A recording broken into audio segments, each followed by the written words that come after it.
Hello, today we're going to embark on a journey through the fascinating world of Calculus 3, also known as vector calculus. By the end of this comprehensive lesson, you will be able to understand and apply the core concepts of vector functions, partial derivatives, multiple integrals, and the major theorems of vector calculus. We'll start by extending our familiar calculus concepts into three-dimensional space. Think of it as adding a new dimension to the math you already know. Our journey will cover several key topics: vector functions and space curves, partial derivatives and the gradient, directional derivatives, multiple integrals, line integrals, and the three big theorems: Green's, divergence, and Stokes. We'll also explore some practical applications. Our goal is to build a strong, intuitive understanding of these powerful tools. Let's get started. First up, let's talk about vector functions and space curves. In this section, you will learn to describe curves in 3D space using vector functions and calculate their velocity, speed, and tangent vectors. A vector function, which we'll call r of t, is a function that takes a single real number t and outputs a vector. Think of t as time. As t changes, the vector r of t changes, and its tip traces out a path in space. This path is what we call a space curve. So, a vector function is just a way to parameterize a curve in 3D. Let's look at an example. Consider the vector function r of t equals the vector. As to varies, this function traces out a curve in 3D space. We can visualize this. As t increases, the x, y, and z components all increase, but at different rates, creating this interesting twisted curve. Now, what can we do with these functions? We can apply calculus to them. The most important operation is differentiation. The derivative of a vector function, r prime of t, is found by simply taking the derivative of each component function. This new vector, r prime of t, has a very important physical meaning. It represents the velocity vector of the particle at time t. It points in the direction of motion, and its magnitude is the speed. The speed is the magnitude of the velocity vector, which is the square root of the sum of the squares of its components. Let's go back to our example, r of t equals. First, let's find the velocity vector. We take the derivative of each component. The derivative of t is 1, the derivative of t squared is 2t, and the derivative of t cubed is 3t squared. So, the velocity vector is 1, 2t, 3t squared.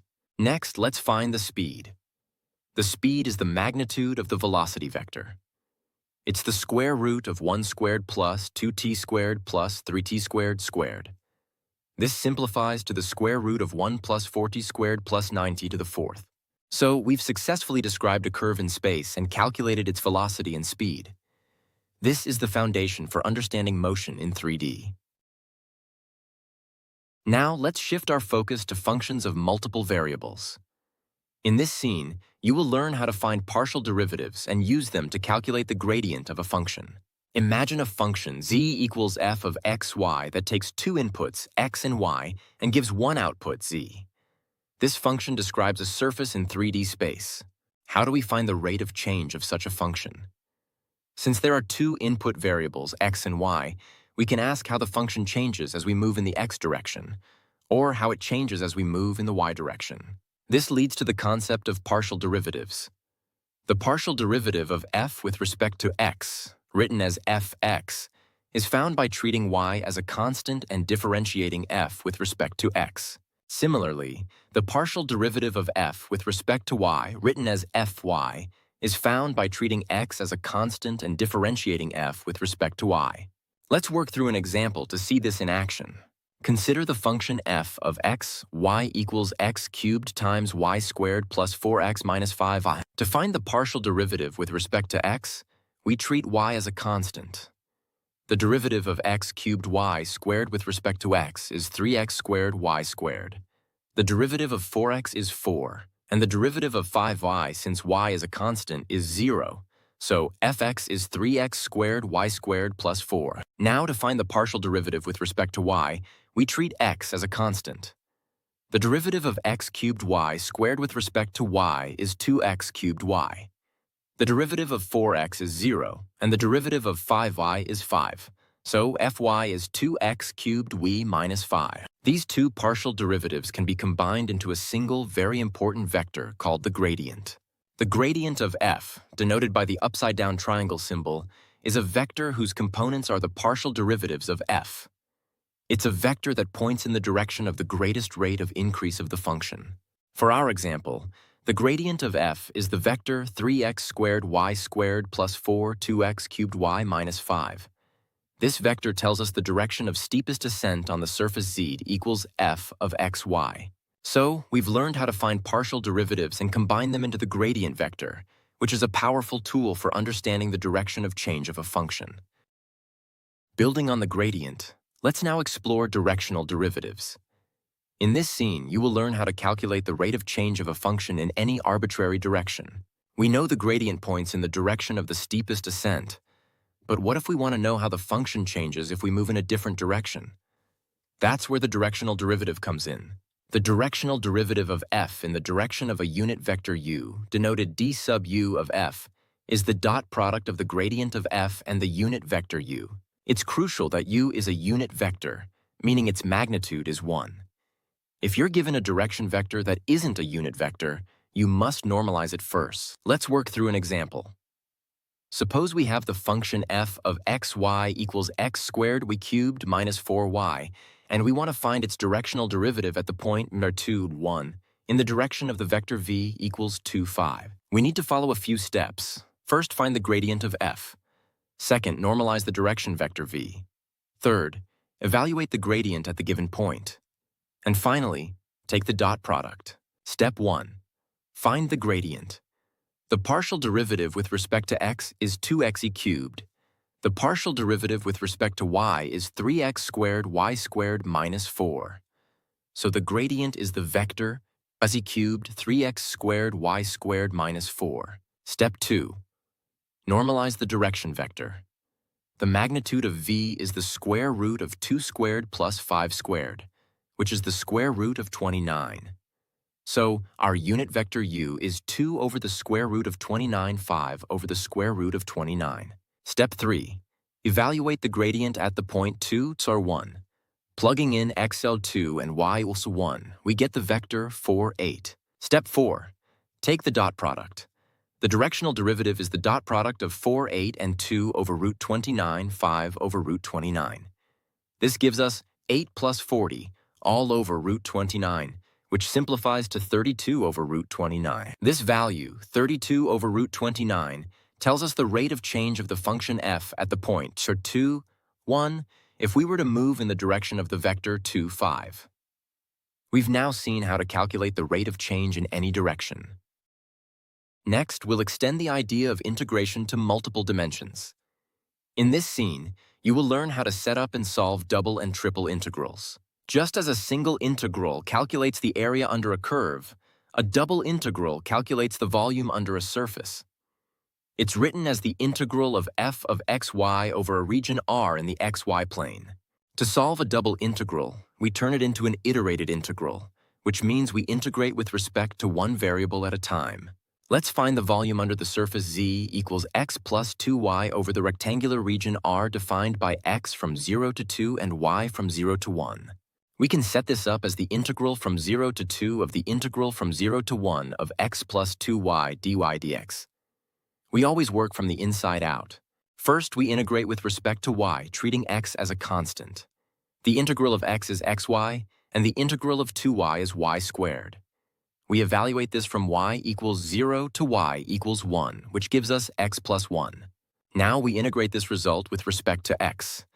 The integral of x plus 1 is 1/2 x squared plus x. Evaluating from 0 to 2 gives us 4. So the volume under the surface is 4. We can extend this idea to 3 dimensions with a triple integral.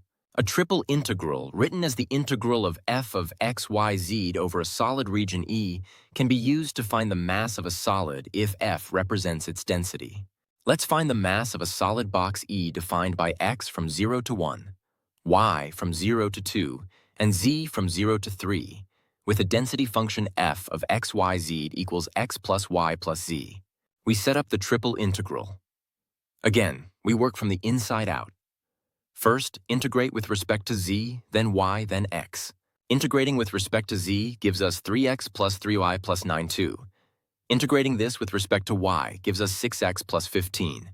And finally, integrating with respect to x gives us 18, so the mass of the box is 18.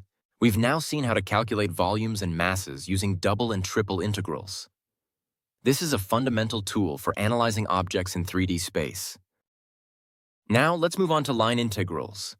In this scene, you will learn how to integrate a function along a curve in space. A line integral is an integral where the function is integrated along a curve C instead of over an interval or a region. It's like finding the area of a fence whose base is the curve C and whose height is given by the function a. To calculate a line integral, we need to parameterize the curve C. Let's say C is given by the vector function r of t. The formula for a line integral is the integral from a to b of f evaluated at r of t times the magnitude of r prime of t. The term rt das dt is often written as ds, which represents a small arc length element along the curve. Let's work through an example. We want to evaluate the line integral of the function f of xyz equals x squared plus y squared plus z squared along the curve C, which is the helix parameterized by r of t equals 4t from 0 to 2 pi. First, we need to find r prime of t and its magnitude. The derivative r prime of t is sint 1. The magnitude of r prime of t is the square root of sin squared t plus cos squared t plus 1 squared. Since sin squared plus cos squared is 1, the magnitude is the square root of 2. Next, we need to evaluate our function f at the points on the curve. We substitute the components of r of t into f. So f of r of t is cos squared t plus sin squared t plus t squared, which simplifies to 1 plus t squared. Now we can set up and solve the integral. The line integral becomes the integral from 0 to 2 pi of 1 plus t squared times the square root of 2 dt. We can pull the constant root 2 out. The integral of 1 plus t squared is t plus 1/3 t cubed. Evaluating this from 0 to 2 pi gives us 2 pi plus 8 pi cubed over 3.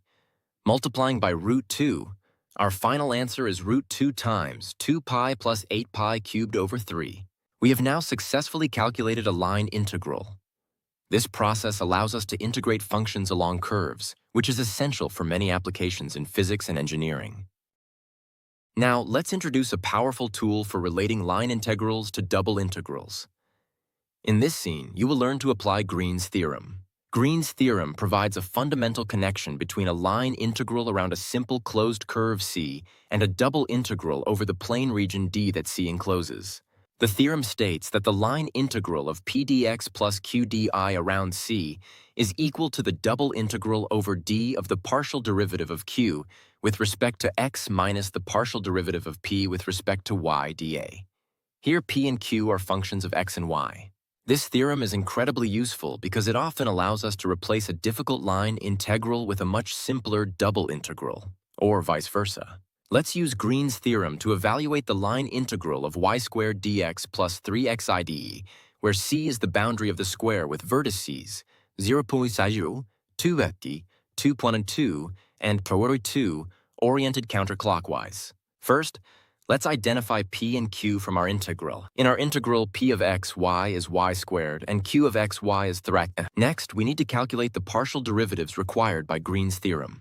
The partial derivative of q with respect to x is 3y. The partial derivative of p with respect to y is 2y. Now we can set up the double integral. The line integral is equal to the double integral over the square d of a 3e minus 2y dA, which simplifies to the double integral of y dA.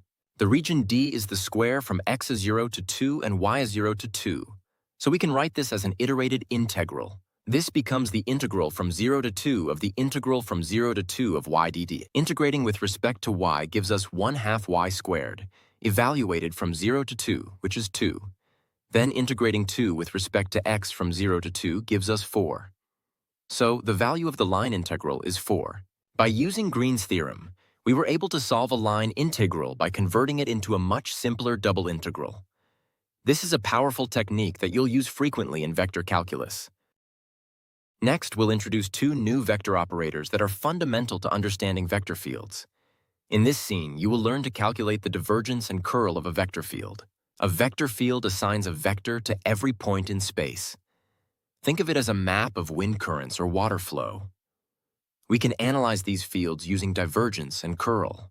Divergence, written as div f or dot f, is a scalar quantity that measures the rate at which a vector field is expanding or contracting at a point. A positive divergence means the field is flowing out of the point, like a source. A negative divergence means it's flowing in, like a sink. Curl, written as curl f or cross f, is a vector quantity that measures the tendency of a vector field to rotate around a point. If you imagine placing a tiny paddle wheel in the field, the curl vector points along the axis of rotation, and its magnitude is the speed of rotation. Let's calculate the divergence and curl for a specific vector field. Consider the vector field f of x, y, z equals. First, let's find the divergence. The divergence is the sum of the partial derivatives of the components. The partial of p with respect to x is 2xe. The partial of q with respect to y is 2y is. The partial of r with respect to z is 2e. So the divergence of f is 2xi plus 2y's plus 2z. Now let's find the curl. This involves calculating a determinant. The curl is the determinant of this matrix. The I component is the partial of r with respect to y minus the partial of q with respect to z.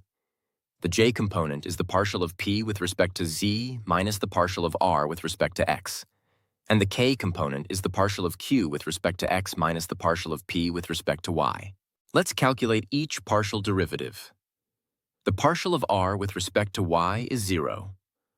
The partial of q with respect to z is y squared. The partial of p with respect to z is 0. The partial of r with respect to x is z squared. The partial of q with respect to x is 0, and the partial of p with respect to y is x squared. Plugging these back in, we get the curl of f is the vector y squared, z squared, x squared. This vector tells us about the rotational tendency of the field at any point. We've now learned how to calculate divergence and curl. These operators are essential for understanding the behavior of vector fields and will be key to the major theorems we'll discuss next. We've now built up all the necessary tools to understand the three major theorems of vector calculus. In this scene, you will learn to apply the divergence theorem. The divergence theorem, also known as Gauss's theorem, is a 3D generalization of Green's theorem. It relates the flux of a vector field through a closed surface to the divergence of the field inside the surface. The theorem states that the surface integral of f dot n ds, which represents the total flux of the field f out of the closed surface S, is equal to the triple integral of the divergence of f over the solid region E enclosed by S. Flux is a measure of the net flow of a fluid or field through a surface.